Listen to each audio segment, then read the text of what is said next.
هدي شوي، فكرت انه هاي من غزة؟ لا، هاي من مدينة حلب. قصف مكثف وعنيف يستهدف المستشفيات الميدانية هنا في مدينة حلب.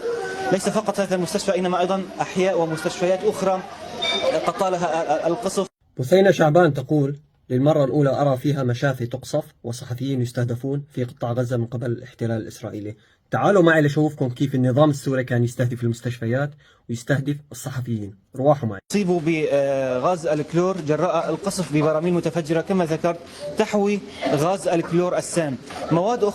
حالات أيضا أخرى لم تتمكن من الوصول إلى هذا المستشفى. الله أكبر.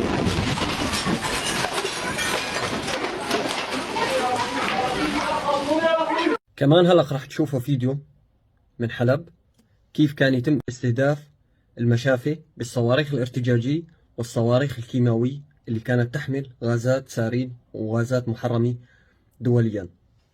الحواضن بعدين الحواضن.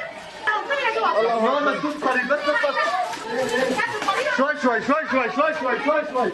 هلا راح تشوفوا فيديو لاستهداف الصحفيين والمراسلين بحي جوبر بدمشق، وحرية الإعلام وحرية الصحافة عنا، وكيف بتم مزاولة المهنة بكل حرية وبكل ديمقراطية في دمشق العاصمة. شاهد الفيديو.